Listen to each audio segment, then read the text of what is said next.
कैसा लगता अगर आपको भारत में कहीं जाने के लिए वीजा लगवाना पड़ता?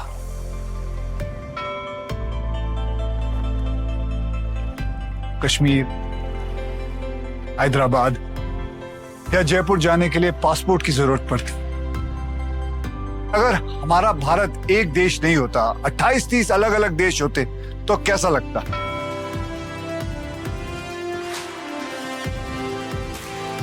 दुनिया भर के देश अपनी अलग अलग भाषाएं, अपनी अलग अलग संस्कृति की वजह से बने, लेकिन हमारे यहाँ सैकड़ों भाषाएं हैं, बोलियां हैं, हर तरह के कल्चर हैं।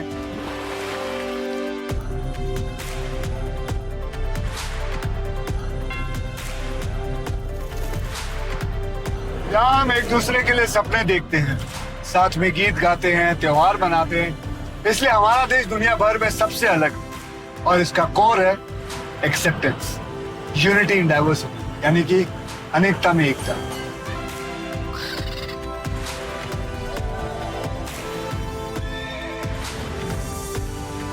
कौन है वो जिसकी वजह से आज पूरे भारत का एक झंडा है, एक संविधान है, जो एकता आज हमारी पहचान है? उसे हासिल करने वाले महापुरुष का ये स्थान है।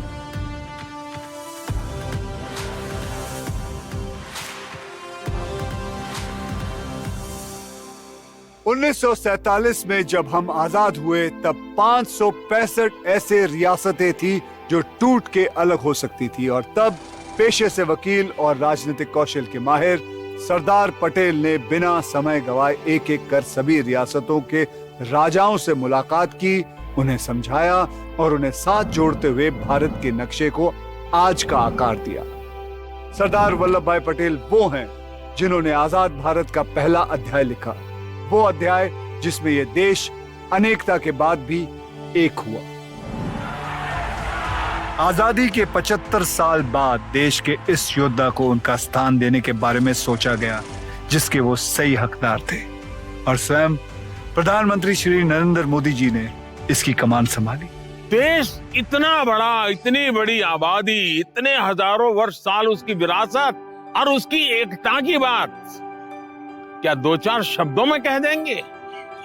2-4 मूर्तियां खड़ी करके कर देंगे? जी नहीं। सरदार साहब का सम्मान विश्व में सबसे बड़ा होना चाहिए, ये मेरे मन में जरूर था, लेकिन साथ साथ ये भी था कि ये सिर्फ एक मूर्ति नहीं होगी, यहां एक जीवंत संदेश होगा, अविरत विचारों का प्रवाह बहता रहेगा, और ये अपने आप में देश की एकता का तीर्थ क्षेत्र बन जाएगा। एकता नगर को एक स्थल के रूप में चुना गया ताकि स्थानीय पृष्ठभूमि का विकास हो सके और साथ ही स्थानीय आदिवासी जनसंख्या का विकास हो सके, और ये सुनिश्चित किया जा सके कि ये एक ऐसा स्थल बने कि भविष्य के प्रतिरूप के लिए एक प्रतिष्ठित आदर्श प्रतिमा बन जाए। किसी क्षेत्र के सामाजिक आर्थिक विकास में सुधार तब होता है जब आपके पास इस प्रकार की ऐतिहासिक संरचनाएं हो या लैंडमार्क डेवलपमेंट हो। जब आप एक पर्यटक स्थल बनाते हैं तो वहाँ कई और चीजें होती हैं जिन्हें लोग देख रहे होते हैं, वो केवल मूर्ति देखने के लिए नहीं आते। तो एक स्टैच्यू ऑफ यूनिटी बनी, उस स्टैच्यू ऑफ यूनिटी के चारों तरफ एक इंटीग्रेटेड टूरिस्ट सर्किट बनाने की उन्होंने परिकल्पना की, और वो टूरिस्ट सर्किट जो है उसकी वजह से वहां हजारों काम धंधे रोजगार उसके अंदर अभिवृद्धि हुई। एक तरह से यदि आप सोचें तो ये हमारी इस पीढ़ी के सबसे महान नेता के द्वारा स्वतंत्रता संग्राम के सबसे महान नेता को समर्पण था। ये सरदार स्मारक विश्व भर के यात्रियों के लिए आकर्षण का केंद्र बनेगा। आज हिंदुस्तान में ताजमहल देखने के लिए यात्री आते हैं, अमेरिका में स्टैच्यू ऑफ लिबर्टी देखने के लिए दुनिया भर से यात्री आते हैं, फ्रांस का टावर देखने के लिए दुनिया भर के यात्री आते हैं। भाइयों बहनों, हम चाहते हैं पूरे विश्व का एक प्रवासन धाम बने और यहां आने वाला देखे कि भारत में ऐसे महापुरुष भी हुआ करते थे। प्रण तो ले लिया गया था, लेकिन इसे पूरा करना आसान नहीं था। हमारे प्रधानमंत्री पहले इसे किसी ऊंचे पर्वत पर उकेरना चाहते थे, लेकिन उसकी स्टेबिलिटी का भरोसा नहीं था, और तब नर्मदा नदी के अंदर स्थित साधुपेट द्वीप पर इसे स्थापित करने की योजना बनाई, सरदार सरोवर बांध के ठीक सामने।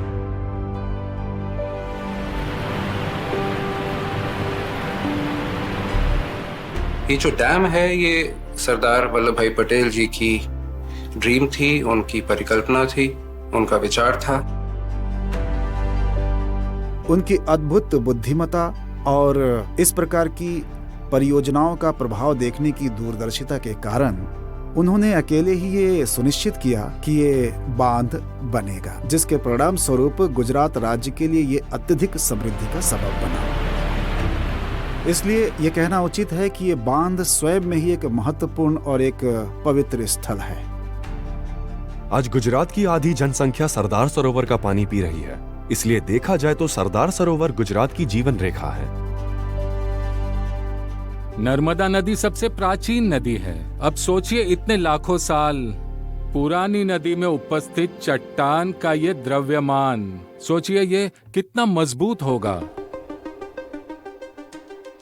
इसलिए हमने विभिन्न दिशाओं में 52 वर्टिकल बोरहोल्स ड्रिल किए पहाड़ की मजबूती की जांच के लिए, और वो काफी मजबूत था। दुनिया के ऊंचे स्टैचूज में जहां क्राइस्ट द रिडीमर की ऊंचाई 39.6 मीटर, स्टैचू ऑफ लिबर्टी की 93 मीटर, जापान के उशिकु दाइबुत्सु के 120 मीटर और तब तक के सबसे ऊंचे स्टैचू चाइना के स्प्रिंग टेम्पल बुद्धा की ऊंचाई 153 मीटर थी। वहीं स्टैचू ऑफ यूनिटी को इससे 29 मीटर ज्यादा यानी कि 182 मीटर का बनना था।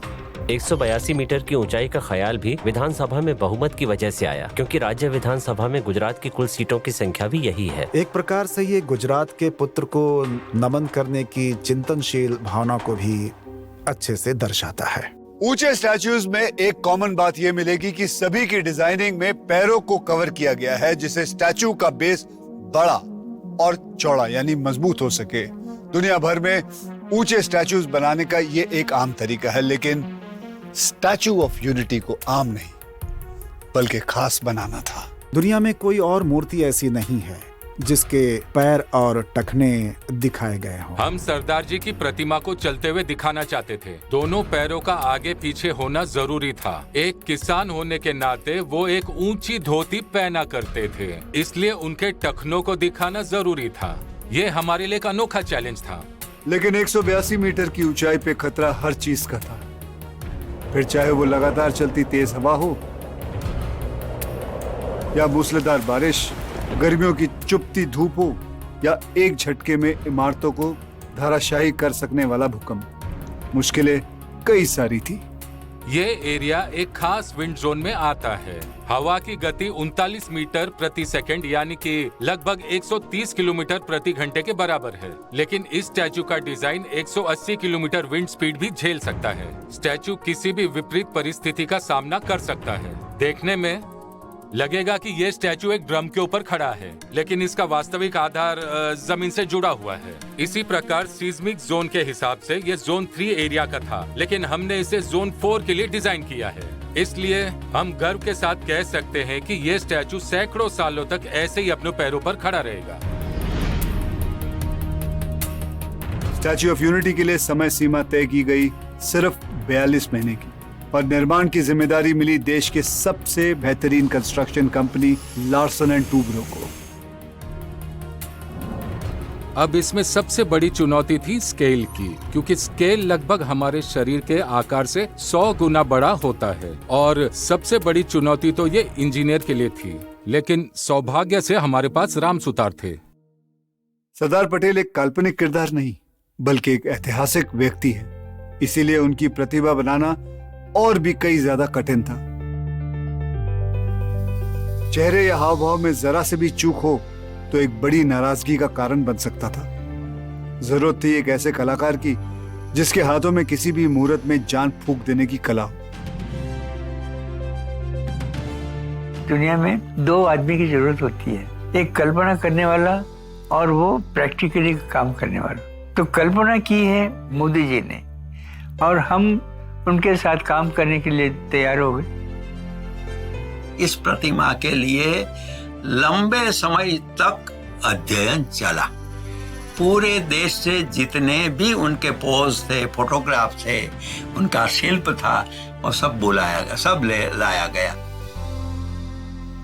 हमने सैकड़ों और हजारों फोटोग्राफ को देखा और जांचा तो लगभग 1 वर्ष के समय तक प्रोजेक्ट के विचार के विभिन्न स्तरों पर, उदाहरण के लिए पहली प्रतिकृति एक छोटी प्रतिकृति थी। हम बस उसे लोगों के पास ले गए, उसे दिखाकर हमने सबको ये कहा कि ये हमारी सोच है, ऐसा हम सोचते हैं, और फिर हमने वो बनाया जिसे शिल्पकार द्वारा बनाई गई इस प्रकार के प्रोजेक्ट की लघुकृति कहा जाता है। एक लघुकृति 30 फीट ऊंची है, जिसकी स्थापना वर्तमान में गांधीनगर में की गई है।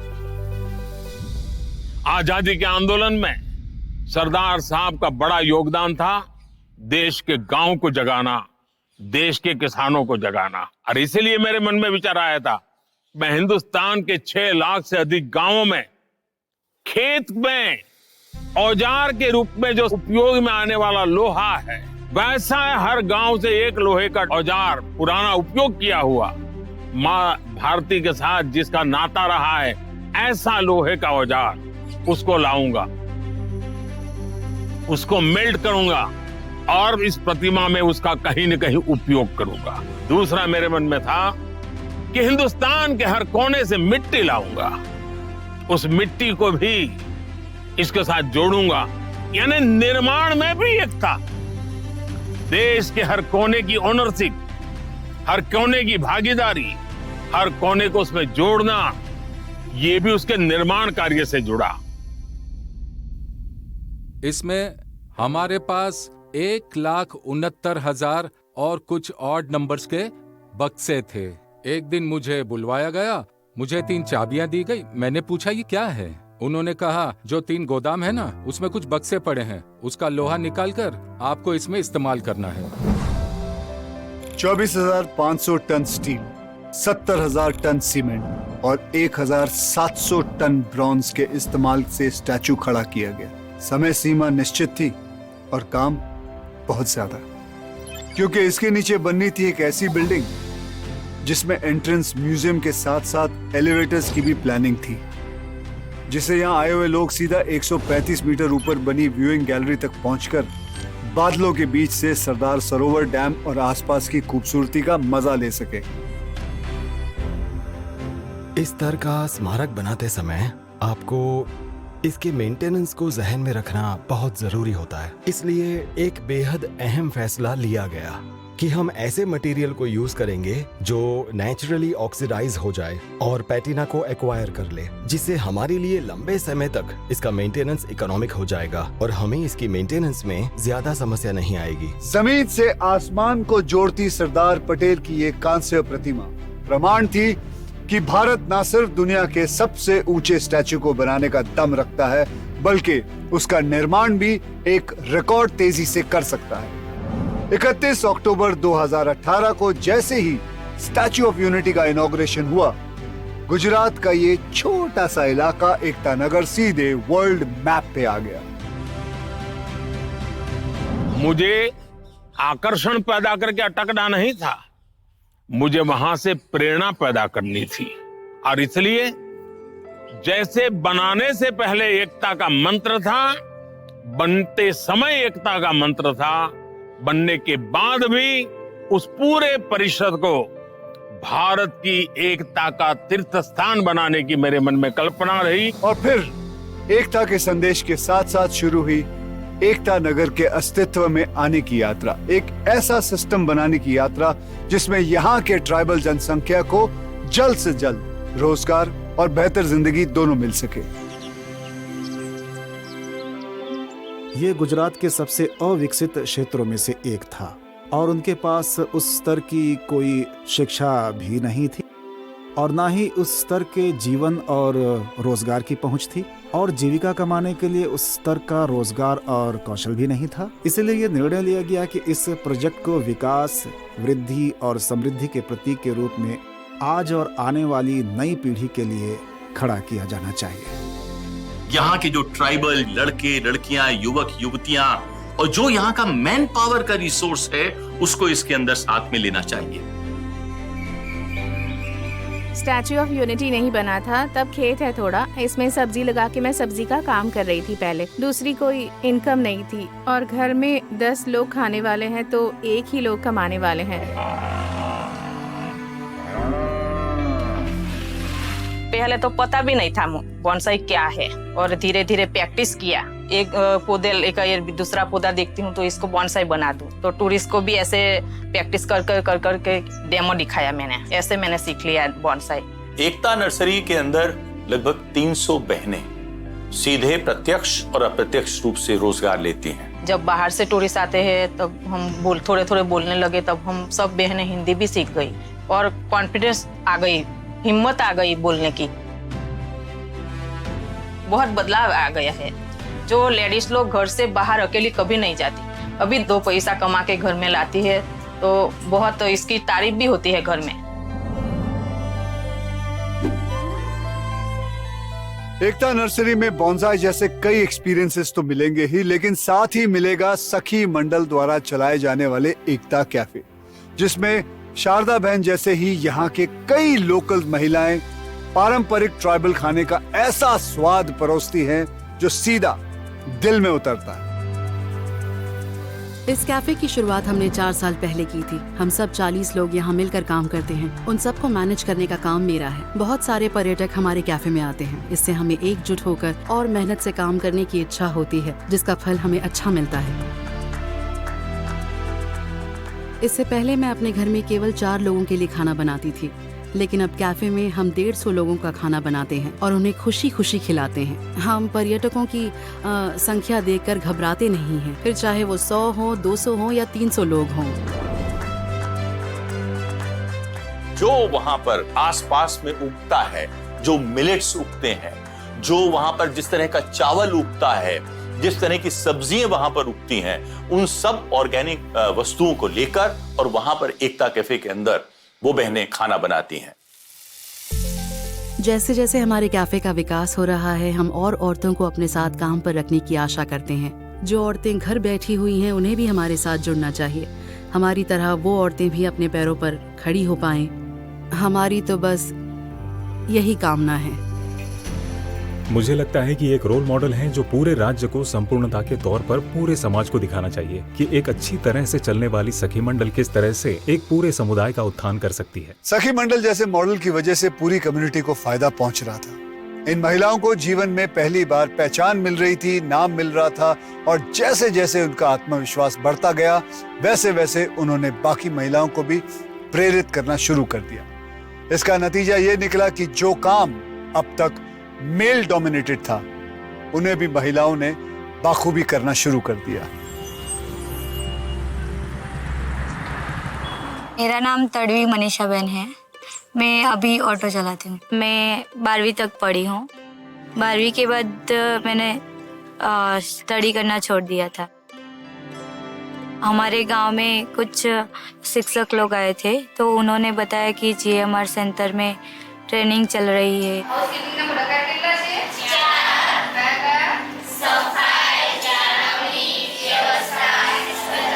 बेसिकली जो यहाँ का उद्देश्य है वो ये है कि जो भी स्कूल ड्रॉप आउट है, कॉलेज ड्रॉप आउट है, या तो अर्ली मैरिज हो गए हैं ऐसे फीमेल मेंबर से, तो जिनके पास कोई स्किल नहीं है और उसकी वजह से वो अनएम्प्लॉयड है, तो उनको हम सक्षम करते हैं through various skill development programmes. हम लोग ने जो है वो प्रोग्राम डिज़ाइन हमारा रहता है, वो करिकुलम हम प्रधानमंत्री कौशल्य विकास योजना जो है PMKVY, उसके मॉड्यूल्स फॉलो करते हैं और 1 महीने से लेकर 3 महीने तक के अलग अलग तालीम कार्यक्रम है वो हम करवाते हैं।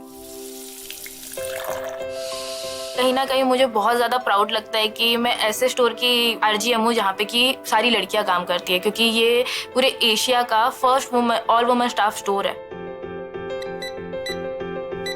ऐसी जगह पे जॉब करना बहुत मुश्किल था पहले, अभी चीज़ें आ गई है नहीं, तो उसकी वजह से लोग जॉब कर रहे हैं, अपने घर में हेल्प कर रहे हैं। यहाँ तक कि कुछ लोग ऐसे भी थे जिन्होंने इस गांव के अलावा कुछ नहीं देखा था।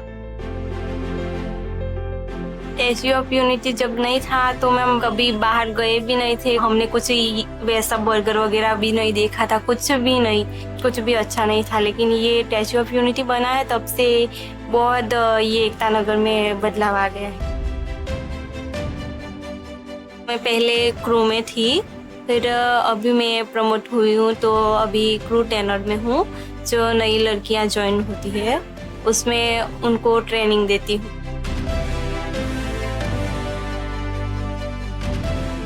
बहुत अच्छा लगता है मैम हमें ये मैकडोनल्ड्स में जॉब करते हुए, और हमारे घर वालों को भी बहुत प्राउड फील होता है कि हम यहाँ पे इस लेवल पे है। एक टाइम जरूर ऐसा आएगा, जैसे हम लोग अभी एक एक करके प्रमोशंस ले रहे हैं, कि हो सकता है जब मैं यहाँ से जाऊँ तो मेरी जगह कोई लोकल ही होगा यहाँ पे जो कि इस पूरे स्टोर को मैनेज करेगा, और इसी स्टोर की जो फेस रहेगा कोई लोकल ही रहेगा।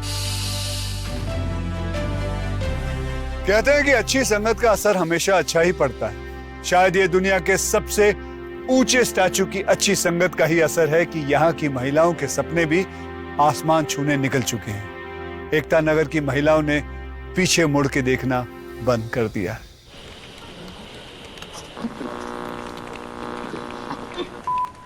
Hello, good morning. मैं हूँ हेतल और आप सुन रहे हैं रेडियो यूनिटी 90 FM। जी, मेरा नाम हेतल पटेल है। मैं यहाँ पर एज अ रेडियो जॉकी काम करती हूँ। पहले तो मैं फॉरेस्ट डिपार्टमेंट में एज अ गाइड काम करती थी, फिर गाइड का काम करते करते यहाँ पर एज अ रेडियो जॉकी हमें सिलेक्ट किया गया। मैं पहले हाउसवाइफ थी, तो पहले मैं थोड़ी सहमी से रहती थी। फिर जैसे जैसे मैं एज अ गाइड काम करती थी, सब लोगों से मिलना होता है, नए नए लोगों से रोज हम मिलते थे, तो थोड़ा डर कम हुआ। इस तरह से हमें मतलब मेरे अंदर एक जो डर था वो निकल गया। तो यहाँ पर पहले जब वो स्टैच्यू ऑफ यूनिटी नहीं था, सिर्फ सरदार सरोवर डैम था और ये नर्मदा नदी थी, तो लोग काम करने के लिए बाहर जाते थे, जैसे बड़ौदा है, अहमदाबाद है या फिर कहीं और जगह पर। अब लोगों को कहीं पर जाने की जरूरत नहीं, वो अपनी फैमिली के साथ अपने घर अपने गांव में यहीं पर रहकर अपना घर चला सकते हैं। कहानी का सूत्रधार अगर हम बोलते हैं, एक जगह का अगर हम सूत्रधार बोलते हैं, तो हमारे गाइड जो हैं वो एकता नगर के सूत्रधार हैं। 2018 में जब स्टैचू का इनॉग्रेशन हुआ, तब से मैं यहाँ पर जॉब कर रहा हूँ, और इस जगह से मेरे बहुत पुराने रिलेशंस हैं, क्योंकि मैं यहीं इसी डिस्ट्रिक्ट से बिलोंग करता हूँ। जो व्यूइंग गैलरी बनाई गई वो कुछ इस तरह से बनाई गई कि सरदार साहब का जो सपना जो उन्होंने दिल से देखा था, आप उनके दिल में खड़े होकर उस सपने को यहाँ से देख सकते हैं। व्यूइंग गैलरी से एक तो आपको दोनों तरफ का नजारा मिलता है, उसके अलावा स्टैचू किस तरह से बना है, स्टैचू हॉलो है, और स्टैचू का मेंटेनेंस किस तरह से होता है, वो भी पर्यटक देख सकते हैं। आप एग्जीबिशन एरिया पर पहुंचेंगे तो एग्जीबिशन एरिया में सबसे पहले टेक्निकल फोटोज बताए गए हैं स्टेज वाइज कि कैसे यहाँ पर कंस्ट्रक्शन हुआ। उसी के बाद सरदार वल्लभ भाई पटेल के जीवन से जुड़ी एक छोटी सी डॉक्यूमेंट्री बताई जाती है, उसके लिए हमने एक सेपरेट थिएटर बनाया हुआ है। 2018 में जब स्टैचू ऑफ यूनिटी इनॉग्रेट हुआ, तब हमने सोचा इतने पूजनीय व्यक्ति के चरणों में पुष्प अर्पण किए जाने चाहिए। अब इतनी बड़ी मूर्ति के चरणों में पुष्प अर्पण करना यानी रोज नए फ्लावर्स कहाँ से लाएंगे, तो उस वजह से हमने एक प्लान किया कि हम यहाँ पर एक वैली ही बना देंगे, एक फ्लावर गार्डन बना देंगे। एक खूबसूरत सोच से बनी ये वैली ऑफ फ्लावर्स या भारत वन 24 एकड़ में फैली हुई एक ऐसी महकती तस्वीर है जिसे दुनिया के हर रंग के फूलों से सजाया गया। 2016 में 48,000 पौधों से शुरू हुआ ये भारत वन आज 22 लाख से भी ज्यादा पौधों को पनपने का अवसर दे रहा है।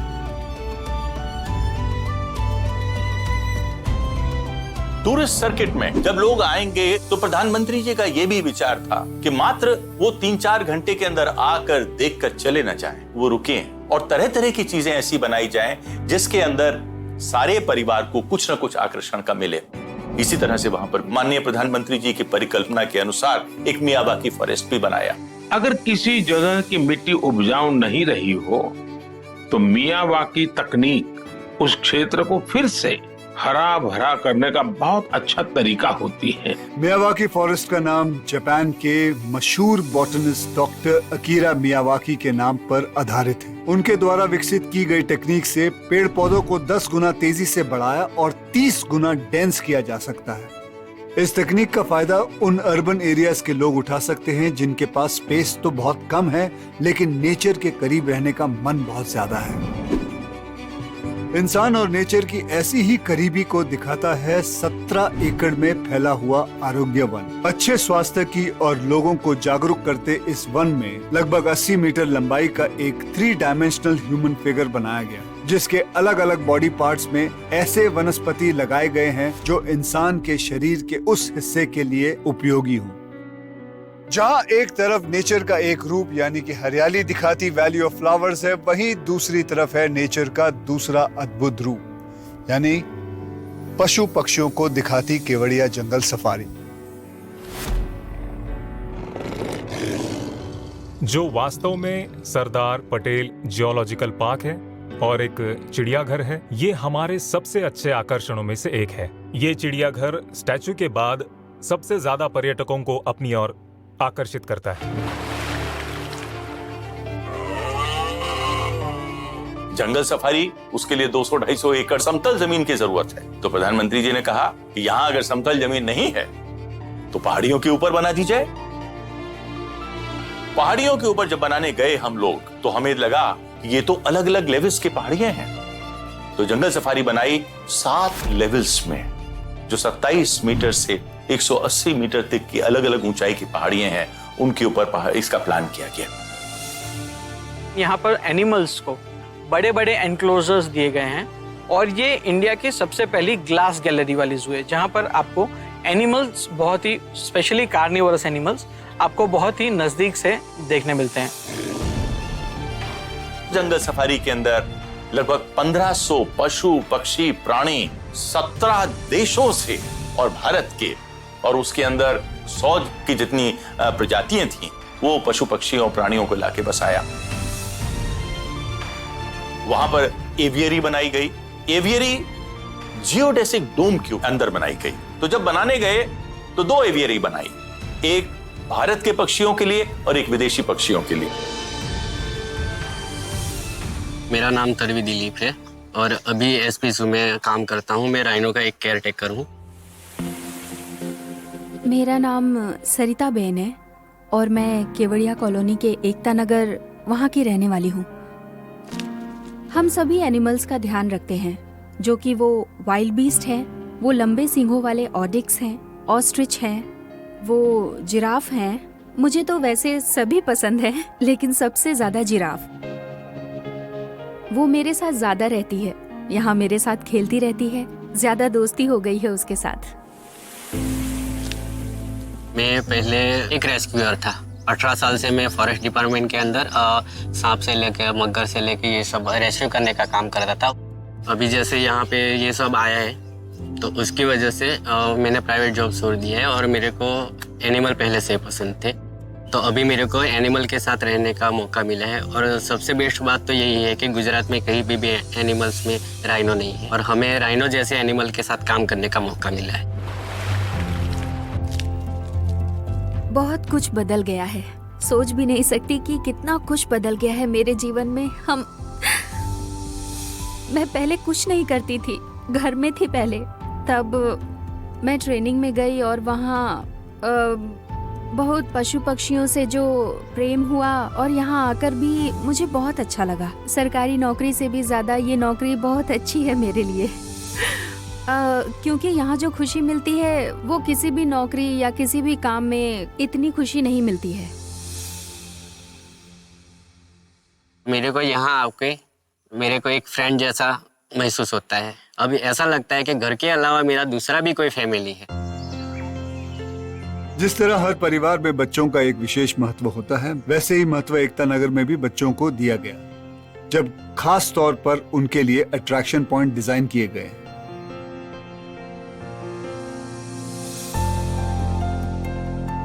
फिर चाहे वो 3 एकड़ से भी ज्यादा एरिया में फैली वेदों में बताए गए श्री यंत्र की तर्ज पर बनी देश की सबसे बड़ी भूल भुलैया मेज गार्डन हो,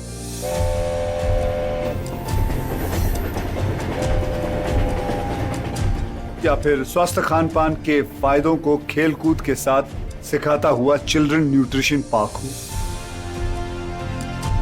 लेकिन सबसे खास है भारतीय मूल के डायनासोर्स की दुनिया।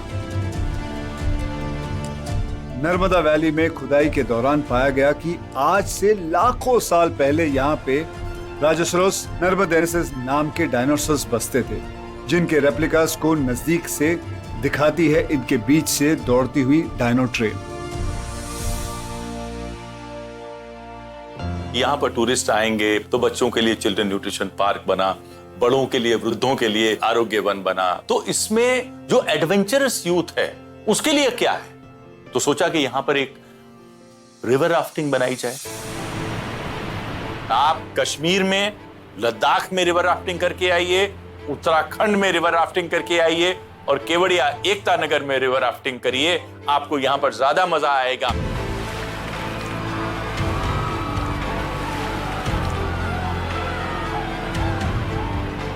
क्योंकि यहाँ पर फ्लो इतना फास्ट है और यहाँ पर 11 रैपिड्स हैं 5 किलोमीटर के अंदर। 1 घंटे के अंदर जो आप रोमांच का मजा लेंगे वो वहां पर दूसरी जगह 12 या 15 किलोमीटर राफ्टिंग करके नहीं आएगा।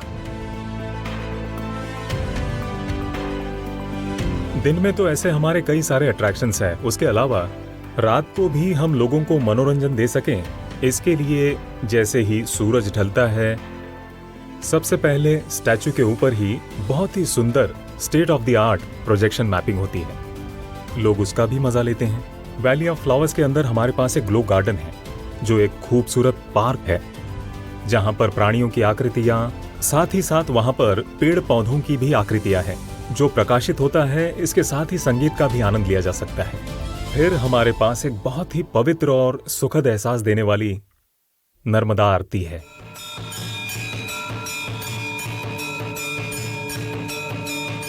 यहाँ जब शाम उतरती है, पर्वत सर झुकाते हैं, आस्था का एक चिराग जलता है, श्रद्धा की एक लौ चमकती है।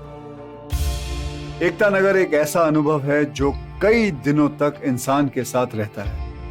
यहाँ के लोग, यहाँ की संस्कृति, यहाँ की लैंडस्केप और यहाँ की आधुनिकता दिलों में एक ऐसा एहसास बन के ठहर जाता है जिसे भूलना नामुमकिन है। आप ये जानकर आश्चर्यचकित होंगे कि 2018 से हमारे पास 1 करोड़ से ज्यादा पर्यटक स्टैच्यू ऑफ यूनिटी में आ चुके हैं। टूरिस्ट को यहाँ तक आने में कोई परेशानी ना हो, इसलिए बनाया गया है एकता नगर रेलवे स्टेशन। यहाँ की कनेक्टिविटी चेन्नई, मुंबई, दिल्ली, वाराणसी, अहमदाबाद जैसे प्रमुख शहरों से है। ऑन एन एवरेज डे हमारे यहाँ 10,000 जितना फुटफॉल रहता है। वीकेंड्स पर यह नंबर 20,000 तक भी पहुंच जाता है। और जब लंबी छुट्टी वीकेंड आता है, बच्चों की छुट्टियां होती हैं, दिवाली का सीजन आता है, तब आंकड़े 50,000 तक भी पहुंच जाते हैं। एकता नगर में कई डोमेस्टिक और इंटरनेशनल इवेंट्स का आयोजन अब तक हो चुका है। फिर चाहे वो एनवायरनमेंट को ध्यान में रख के 2022 में किया गया मिशन लाइफ हो, या फिर इनक्रेडिबल इंडिया के अंडर 2023 में विंटेज कार्स का इंटरनेशनल मोटरिंग कंपटीशन, या 2023 में ही G20 देशों के 75 से ज्यादा डेलीगेट्स के हिस्सा लेने वाले trade and investment working group meetings. पर्यटन में लोग जो कुछ भी देखना चाहते हैं वो सब स्टैच्यू ऑफ यूनिटी में मौजूद है। वहाँ जो कोई भी अपने मन में कुछ सोच कर जाता है, उन्हें वहाँ अपनी सोच से भी अधिक बहुत कुछ देखने को मिलता है। सरदार वल्लभ भाई पटेल को मूर्ति देख के मुझे समाधान हुआ। महाराष्ट्र में मेरा उनका साथ दर्शन हुआ है। The statue is so amazing. You can see all the engineering technology and the effort that was built in. भारतीय होने के नाते मुझे पूरा गर्व है, बहुत गर्व है। इसका कभी सोचा नहीं था कि इतना हमको देखने को मिलेगा। सबसे पहली चीज तो है साफ सफाई, जिसका यहाँ पूरा ख्याल रखा गया है और सब कुछ यहाँ बहुत अच्छे तरीके से व्यवस्थित है। इस विशेष कला को देखना और जानना कि इसकी ऊंचाई स्टैच्यू ऑफ लिबर्टी से दोगुनी है, ये वास्तव में आकर्षक है। ये स्टैच्यू बताता है कि इंडिया कहाँ पहुँचने वाला है। वर्ल्ड का सबसे ऊंचा ये स्टैच्यू है। आप एक बार ऊपर जाके देखिए तो आपको पता चलेगा कि क्या चीज है। मेरे कुछ अंतर्राष्ट्रीय मित्र हैं जो पूछ रहे थे कि ये कहाँ का स्टैच्यू है, हमें भी इसे देखना है। ये दुनिया की सबसे ऊंची मूर्ति है और ये अविश्वसनीय है। मुझे प्रकृति पसंद है। बहुत अच्छी चीज है कि यहाँ पे सारी लेडीज को एम्प्लॉयमेंट मिला है। सबको एक बार तो विजिट करना ही चाहिए। यहाँ पे नथिंग से इतना सारा कुछ बना रहना, वो अपने आप में एक बहुत बड़ी चीज है। ये वाकई विश्व स्तरीय है। आसमान से बात करते हुए सरदार को हम देखते हैं, तब हमें भी लगता है कि हमारा राष्ट्र ये सर्वोत्तम है। इसने दुनिया को ये दिखा दिया कि भारत बड़ा सोचने और बड़ी उपलब्धियां हासिल करने की क्षमता रखता है। सिर्फ जो अर्बन एरिया से आ रहे हैं उनको नहीं, बल्कि मेरे एक भाई बहन जो रूरल इंडिया से आ रहे हैं, जब वो इस प्रतिमा को देखते हैं तब अंदर फीलिंग आती है कि हमने कर दिखाया। भारत निर्माण कर सकता है, भारत कुछ ऐसा खड़ा कर सकता है जो पूरे विश्व में कहीं नहीं था। तो यदि ऐसा किया जा सकता है तो फिर कुछ भी संभव है। स्टैच्यू ऑफ यूनिटी राष्ट्रीय गौरव का प्रतीक है। स्टैच्यू ऑफ यूनिटी राष्ट्रीय आन बान और शान का प्रतीक है। स्टैच्यू ऑफ यूनिटी भारत के नए स्वर्ण काल का प्रतीक है। कोई श्रद्धा से आया होगा, कोई जिज्ञासा से आया होगा, कोई इतिहास को समझने के लिए आया होगा, वो कोई आर्किटेक्चर मार्वल को देखने के लिए आया होगा। जिस भी भाव से आप आए होंगे, लेकिन आए हो जाते समय श्रद्धांजलि लेकर जा रहे हो, लेकिन ये श्रद्धांजलि यहां पूर्ण नहीं होती है। सरदार साहब को सच्ची श्रद्धांजलि तब सच्ची बनती है जब मैं यहां से जाने के बाद हर पल एक ही सपने के साथ ही बुनूंगा, जो सपना होगा एक भारत श्रेष्ठ भारत का।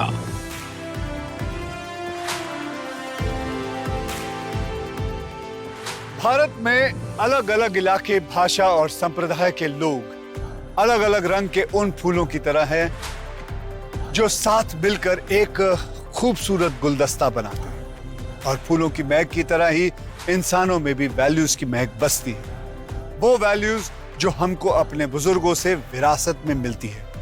हम जाएंगे, नए लोग आएंगे, समय बदलेगा, साल बीतेंगे, लेकिन अनेकता में भी एक रहने की ये वैल्यूज हम भारतीयों के अंदर ऐसे ही टिकी रहनी चाहिए। बिल्कुल सरदार पटेल के स्टैच्यू ऑफ यूनिटी की तरह, जो वक्त के मार के बाद भी साल दर साल स्थिर रहेगा और इस बात का प्रतीक बना रहेगा कि भारत की अखंडता सिर्फ कहने या सुनने की बात नहीं, बल्कि एक सच्चाई है। वो सच्चाई जो पीढ़ी दर पीढ़ी हमने संभाल के रखी है। जय हिंद।